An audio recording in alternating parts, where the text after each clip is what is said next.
Hello everyone, welcome to GSP. आज हम लोग जीएस सीरीज का सेट 12 करने वाले हैं। आप लोग वीडियो को शुरू से अंत तक जरूर देखिए क्योंकि एग्जाम में एक एक क्वेश्चन और एक एक नंबर बहुत इंपॉर्टेंट होता है। अगर आपने हमारी प्रीवियस वीडियोस नहीं देखी है तो उन वीडियोस को भी जरूर देखिए। आइए शुरू करते हैं। हमारा क्वेश्चन नंबर 1 है, संथाल विद्रोह का नेतृत्व किसने किया था? तो इसका आंसर होगा सिद्धू और कान्हू ने। तो संथाल विद्रोह कब हुआ था? संथाल विद्रोह का प्रारंभ जुलाई 1855 ईस्वी में हुआ था तथा इसका नेतृत्व 4 भाइयों सिद्धू, कान्हू और चांद और भैरव ने किया था। तो संथाल विद्रोह हुआ कहाँ था? तो भागलपुर से राजमहल पहाड़ी के बीच का क्षेत्र संथाल बोल क्षेत्र था, जिसे दामन ए कोह कहा जाता था और उसी जगह पर संथाल विद्रोह हुआ था। यह विद्रोह हुआ क्यों था? तो संथालों ने गैर आदिवासियों को भगाने और उनकी सत्ता को समाप्त कर अपनी सत्ता स्थापित करने के लिए यह विद्रोह किया था। नेक्स्ट क्वेश्चन है, राज्य सूची के अंतर्गत कितने विषय आते हैं? ये क्वेश्चन बहुत इंपॉर्टेंट है और आप लोग इसका आंसर शायद जानते भी होंगे। राज्य सूची के अंतर्गत 61 विषय आते हैं और इसका वर्णन संविधान की 7वीं अनुसूची में है। राज्य सूची के विषय पर राज्य सरकार कानून बनाती है और अगर विषय राष्ट्रहित का हो तो उस पर केंद्र सरकार भी कानून बना सकती है। तो संविधान के लागू होने के समय राज्य सूची के अंतर्गत कितने विषय थे? तो संविधान के लागू होने के समय राज्य सूची के अंतर्गत 66 विषय थे, लेकिन वर्तमान में 61 विषय हैं। और संघ सूची और समवर्ती सूची में कितने विषय हैं? तो वर्तमान में संघ सूची में 100 विषय और समवर्ती सूची में टोटल 52 विषय हैं। नेक्स्ट क्वेश्चन है कि कुमायूं हिमालय का विस्तार किन दो नदियों के बीच है? तो ये हम लोग प्रीवियस वीडियो में भी ऑलरेडी कर चुके हैं। तो कुमायूं हिमालय का विस्तार सतलज और काली नदी के बीच है। नदियों के आधार पर हिमालय का विभाजन 4 भागों में हुआ है। कौन कौन से? तो पंजाब हिमालय, कुमायूं हिमालय, नेपाल हिमालय और असम हिमालय में। तो पंजाब हिमालय किन किन नदियों के बीच है? पंजाब हिमालय का विस्तार सिंधु और सतलज नदी के बीच, कुमायूं हिमालय का सतलज और काली नदी के बीच, नेपाल हिमालय का विस्तार काली और तीस्ता नदी के बीच, जबकि असम हिमालय का विस्तार तीस्ता और दिहांग नदियों के बीच है। नेक्स्ट क्वेश्चन है, रेबीज के टीके की खोज किसने की थी? तो इसका आंसर होगा लुई पास्चर ने।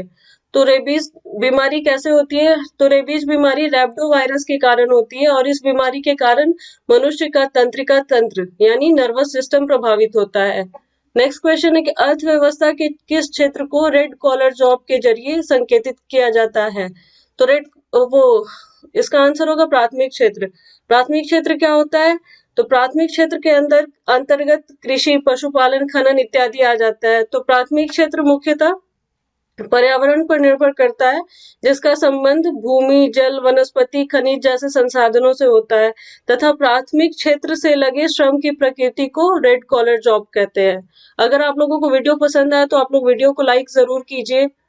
हमारा नेक्स्ट क्वेश्चन है कि हमारे आकाश गंगा के सबसे चमकीले तारों के समूह का नाम क्या है? तो इसका आंसर होगा ओरियन नेबुला। तो आकाश गंगा या दुग्ध मेखला होता क्या है? आकाश गंगा या दुग्ध मेखला हमारी पृथ्वी की एक मंदाकिनी है। मंदाकिनी मतलब गैलेक्सी, और गैलेक्सी तारों का समूह होता है, ये आप लोग सब अच्छे से जानते होंगे। तो ओरियन नेबुला आकाश गंगा के सबसे शीतल और चमकीले तारों का समूह है। नेक्स्ट क्वेश्चन है, अफीम का वानस्पतिक नाम क्या है? वानस्पतिक नाम मतलब बोटेनिकल नेम। तो इसका आंसर होगा पेपेवर सोमनीफेरम। नेक्स्ट क्वेश्चन है कि रियासतों को भारत में सम्मिलित करने के लिए किसके नेतृत्व में मंत्रालय बनाया गया? तो रियासतों को भारत में सम्मिलित करने के लिए सरदार वल्लभ भाई पटेल के नेतृत्व में रियासती मंत्रालय बनाया गया था, जिसमें किसको किसको भारत में मिलाया गया?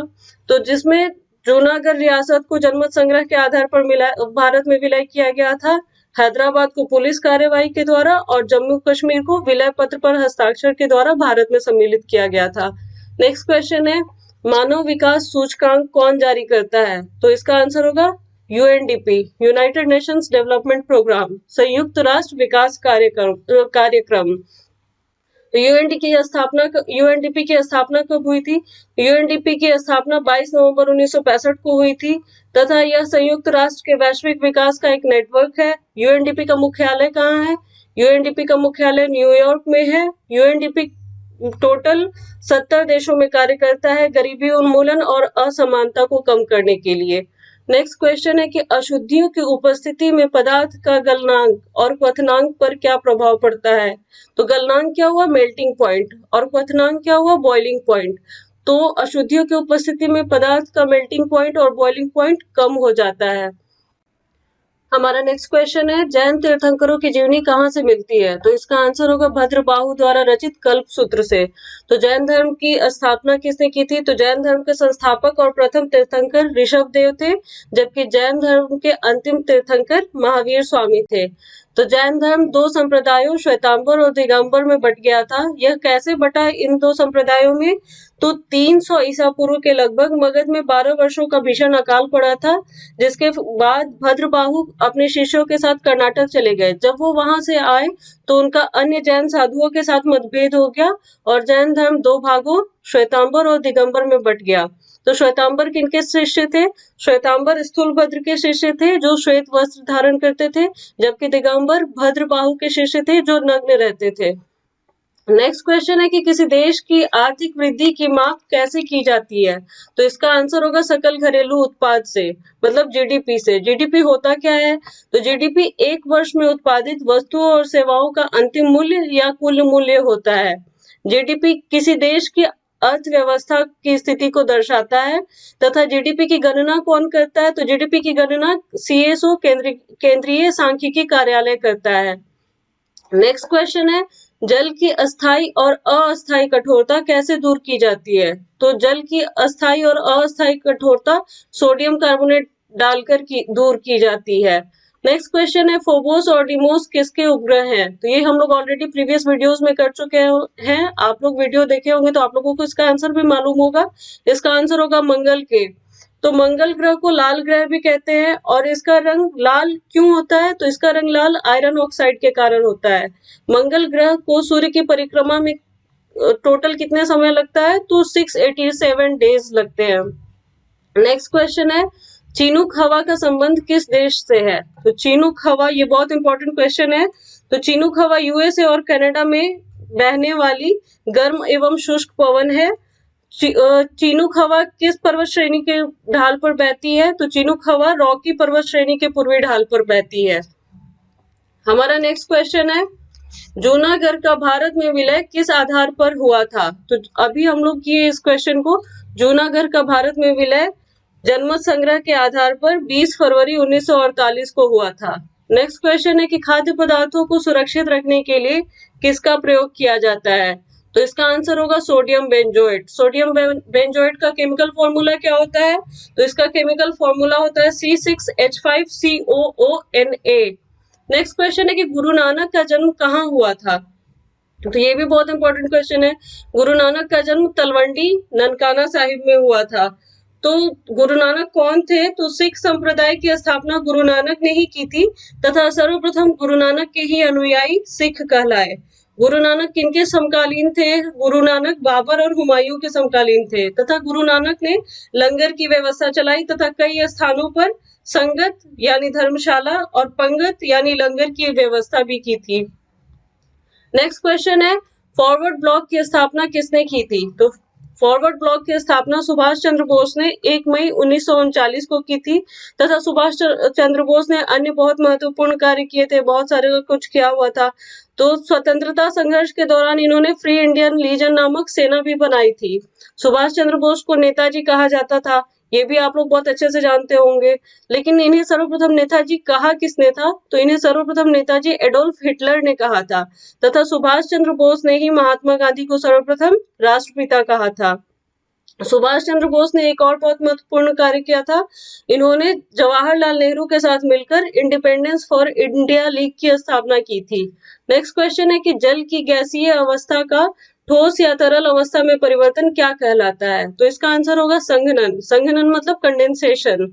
अगर आप लोगों को वीडियो पसंद आए तो आप लोग वीडियो को लाइक शेयर और सब्सक्राइब जरूर कीजिए ताकि ज्यादा से ज्यादा लोग इस वीडियो को देख सके और इस वीडियो का लाभ उठा सके। नेक्स्ट क्वेश्चन है, सिंधी भाषा को किस संवैधानिक संशोधन के द्वारा संविधान की सूची में शामिल किया गया। तो इसका आंसर होगा 21वें संवैधानिक संशोधन 1967 के द्वारा। तो जब संविधान बना था तो संविधान के 8वीं अनुसूची में टोटल कितने विषय थे, कितनी भाषाएं थी। तो उस समय संविधान की 8वीं अनुसूची में 14 भाषाएं थी, लेकिन सर्वप्रथम 21वें संविधान संशोधन 1967 के द्वारा सिंधी को संविधान की 8वीं अनुसूची में शामिल किया गया। उसके बाद 3 अन्य भाषाओं को और उसके बाद 4 अन्य भाषाओं को शामिल किया गया और वर्तमान में संविधान की 8वीं अनुसूची में टोटल 22 भाषाएं शामिल हैं। नेक्स्ट क्वेश्चन है, फ्रेजर आयोग किस उद्देश्य से संबंधित था? तो फ्रेजर आयोग पुलिस की कार्य पद्धति पर विचार करने के उद्देश्य से संबंधित था तथा यह कब बना था? तो 1902 में। इस फ्रेजर आयोग के समय वायसराय कौन थे? तो उस समय वायसराय लॉर्ड कर्जन थे, जिनका कार्यकाल 1899 टू 1905 था। फिर नेक्स्ट क्वेश्चन है कि भारत के किस राज्य को ऑर्किड स्टेट के रूप में जाना जाता है? तो इसका आंसर होगा अरुणाचल प्रदेश। ऑर्किड होता क्या है? ऑर्किड एक प्रकार का फूल है और ऑर्किड भारत में जो फूलों की खेती का 9% ऑर्किड से ही प्राप्त होता है। और ऑर्किड का प्रयोग किस किस चीज में किया जाता है? तो ऑर्किड का प्रयोग इत्र बनाने में, खाद्य पदार्थ के रूप में, सजावट के रूप में तथा दवाइयां बनाने में किया जाता है। इसकी खेती कहाँ कहाँ होती है? तो इसकी खेती अरुणाचल प्रदेश के साथ साथ सिक्किम और हिमाचल प्रदेश में भी होती है। नेक्स्ट क्वेश्चन है, अंग्रेजी भारतीय सेना का जनक किसे माना जाता है? तो इसका आंसर होगा मेजर स्ट्रेंजर लॉरेंस को। नेक्स्ट क्वेश्चन है, किस शासक के शासनकाल को स्थापत्य कला का स्वर्ण युग कहा जाता है? तो इसका आंसर होगा शाहजहां। स्थापत्य कला क्या हुआ? आर्किटेक्चर। तो आप लोग बहुत अच्छे से जानते होंगे, बहुत सारा चीज आप लोग बहुत सारा आर्किटेक्ट ऐसा देखे होंगे जो शाहजहां के द्वारा निर्मित किया गया है, जैसे दिल्ली का लाल किला, दिल्ली का जामा मस्जिद, आगरा का ताजमहल इत्यादि। अब नेक्स्ट क्वेश्चन आप लोगों के लिए है, ये क्वेश्चन हम लोग ऑलरेडी प्रीवियस वीडियो में कर चुके हैं, तो इसका आंसर आप लोगों को जरूर देना है। क्वेश्चन ये है कि सिविल सेवा परीक्षा में सफलता पाने वाले पहले भारतीय कौन थे? तो इसका आंसर आप लोग कमेंट बॉक्स में जरूर दीजिए और साथ ही साथ ये भी बताइए कि आप लोगों को वीडियो कैसा लगा।